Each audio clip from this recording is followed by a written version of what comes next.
I know I've had a lot of people ask, what are you using these foliage brushes for? Because I do have a lot of foliage brushes. For me, I use them for overpainting mostly or creating my own environmental backgrounds. And I'll just give you an example on what I use them for.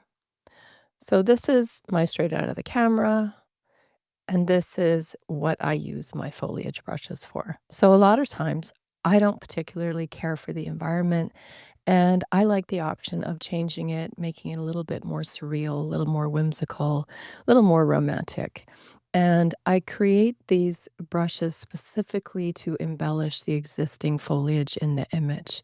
And as you can see from this, I also overpainted and extended her dress. And it doesn't look super realistic, but when I'm finished with painting it, it will.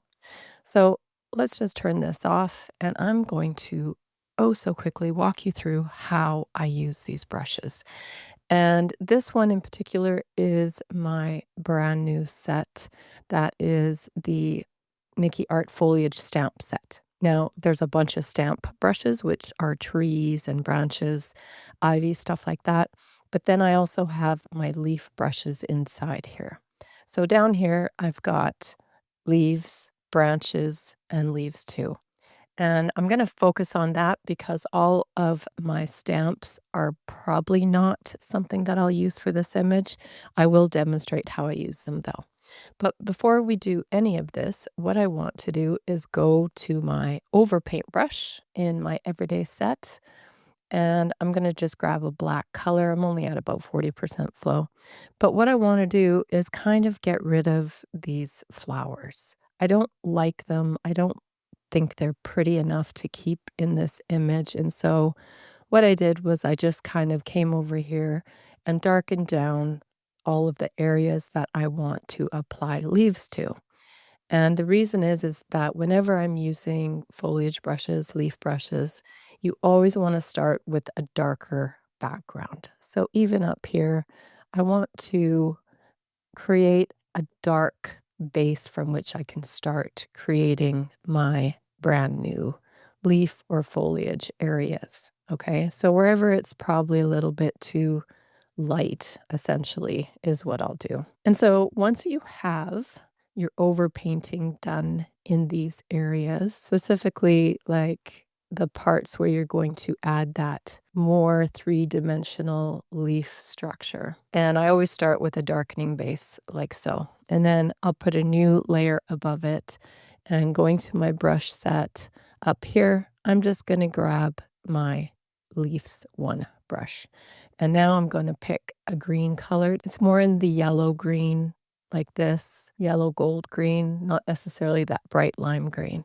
But I do want to start relatively dark, so somewhere like this. I'm going to pull my flow up to 100 and make my leaves just a little bit smaller. And I'm just kind of starting from right to left, like this. And the leaves are typically a little bit bigger closer to you. So we'll make our brush smaller and come up here like so. Okay, and these are still relatively light for me. I'm going to add some in here.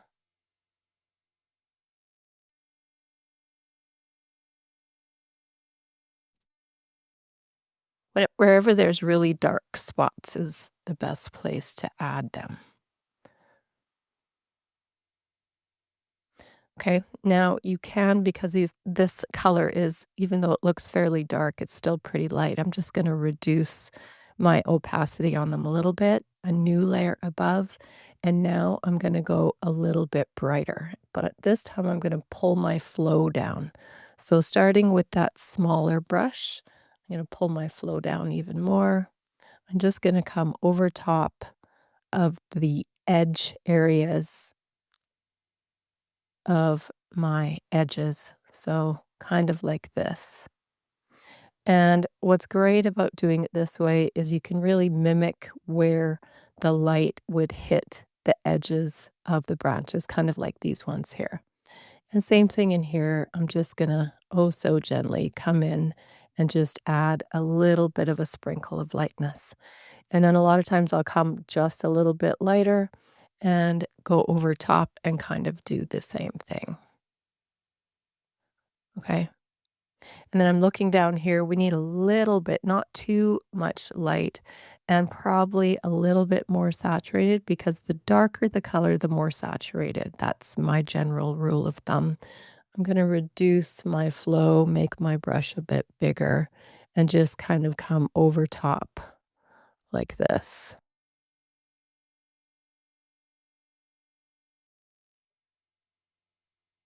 Okay. And that is how you create these really big, beautiful leaves. And if you keep playing with different tones of your leaves, that's when you get that realism. That realism really starts to come out. Okay, so that's how I do my leaf brush. Now you can see over here, these colors are very different, so you could technically change the color if you wanted to. Next, what I like to do is if you look over here, we have all these white-ish kind of flowers like that. I'm gonna put a layer above this guy, and I'm just gonna grab a basic soft brush, and I'm gonna choose one of these kind of army green colors, and I'm just coming in and I'm darkening this down. Okay, I'm just really painting that basic green color over top of these little flowers that have too many distracting white spots, and you can do it all over. Doesn't have to necessarily just be there. But then what you can do is putting another layer over top of that. You could create some flowers or you could create some, like, let's say a bush. And now if I'm doing a bush in behind this guy, I'm gonna put him down to the bottom layer like so. And this is my darkening layer. This is my darkening layer. But back on my darkening layer, I'm gonna make sure that this is significantly darkened down. Because again, we're trying to create that deep, dark base. And I'm just gonna put that underneath here so that we maintain that structure. Okay, now back to our layer that we're going to recreate a different bush. Let's go back up here, and this time we're gonna use this one. This is leaves 2, but really what it is more like a branch. Now, if I want all my leaves to go in this direction, it's counterintuitive. So technically, you should start from the bottom and work your way up. And this is gonna give you that one really cool kind of direction of this particular, I call it like a hedge brush. Okay, and that way all the branches are going in the same direction, which is more realistic for these type of foliage branches. But now I'm going to come up again. I'm going to put that just a little bit greener, and I'm going to use kind of a mid-tone, and I'm going to reduce my flow a little bit, put a new layer above it. And now when I come in, you can see that we're just kind of oh so gently creating that depth. Okay. But make my brush smaller and just go on the edges. It's going to show the illusion of it being a little further away. Now you can reduce your opacity for a little bit of realism, and voila. So now you have completely transformed the original image to maybe something that you like just a little bit more. So looking at this light here, I can tell this is my darkening layer that I want to darken that down a bit as well. So I'm just going to come in here and I'm just going to darken this down because it would have a little bit more shadow over here because of that hedge. Okay. And that is how I do that. Now, we're just going to really quickly show you what I would do for the branch, the stamp. So I have a black color. I'm going to come in here and I'm looking through all my stamps and I've got ivy, I've got tree branches. So I've got 4 tree branches. So let's just look and see what it is. I particularly really like this one. I feel like this is probably the one that's going to be used the most. But what you want to do is just click right in the middle of your canvas like that. I like to flip it depending on what area I want it to go. And so we could technically add this up here. If we wanted to add another brush, you could make it a little bit smaller, maybe so it fills the frame.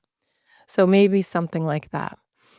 And what you can do with these is put a layer above it, and now you're gonna go back to, let's say, your leaf brush, make it much smaller, and let's choose a complementary color that exists in the image. So the reason why we want our branch to be quite small is because we kind of just wanna go over top of these other leaves. So you can see how small you actually have to make your leaf brush in order to get that. And you can just kind of go over top of the existing leaves on the branch, right? So you have kind of your shadow base already built in from the stamp, okay? And then what you're going to do is put a layer above it, and now you're going to start doing the exact same process. So now we're gonna make them just a little bit lighter to give those 3D kind of edge believability on these guys.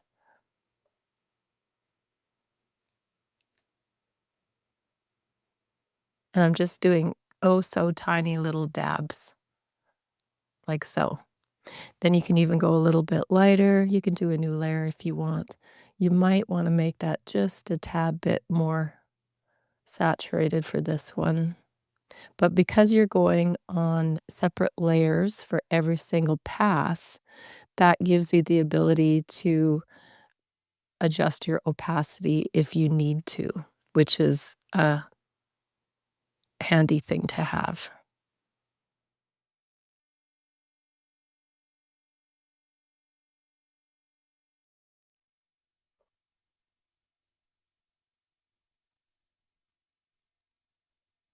Okay?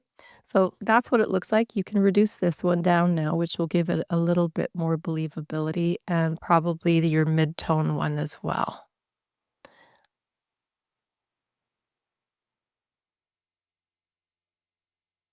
Yeah, you can try reducing a lot of them. This top one, though, I would try to keep that less reduced.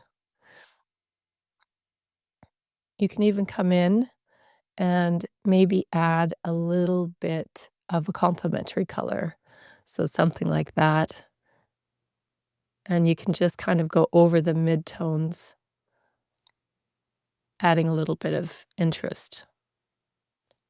So yeah, this is how I typically will use my foliage brushes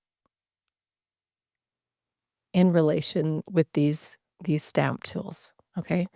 And that's how I do that. Now, how do you add flowers and stuff if you wanted a little bit more interest to this? Well, I go over to my No Tools set, which is the one that comes with my pattern stamp tool set, and I'll come down to my florals over here, and again, I will choose a color that matches the environment and pull my flow rate up, and then I'm just gonna come over here, and same thing, I'm just gonna add little tiny blobs of color, and this essentially will just match your environment so that everything is more cohesive and blends better. You can make it a little bit darker for in the shadow areas like this,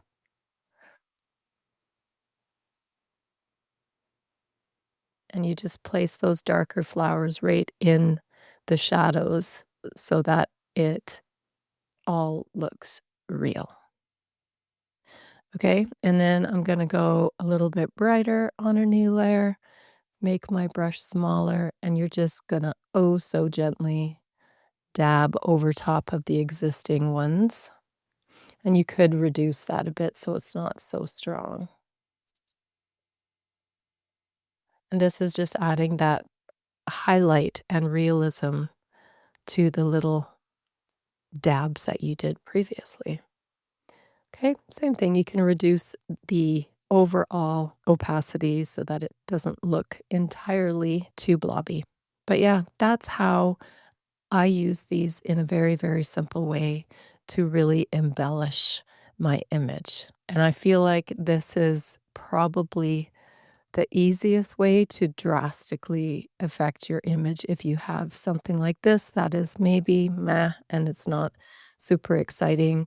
This obviously is much more interesting to me. And I went for this one. I wanted to draw a veil on her. And these are all the foliage. I used the bush brush here instead of the leaves. And then I did the leaves in behind here.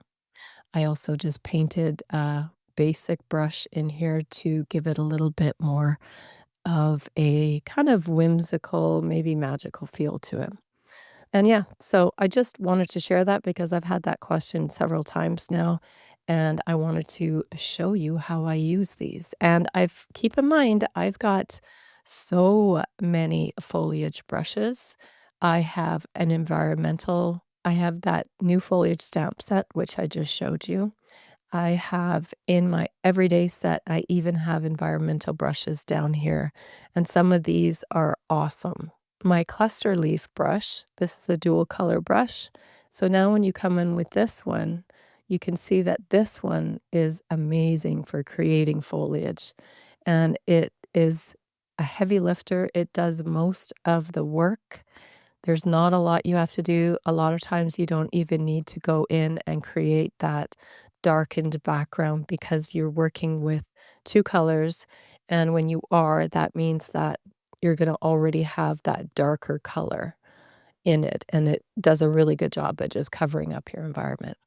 So if you wanted to go lighter, you could go new layer above it, and then what we're gonna do is flip these, and now I'm gonna take my flow down really, really low to like an 18, and now because I just flipped these 2, the predominant color in everything that you do with this brush is going to be the lighter color, okay? So maybe you could go a little brighter on the edges for the highlights, like so. So I know a lot of people don't use these. This is more of a digital art thing, but because I constantly combine my photography with digital art, these things just make everything so much more fun.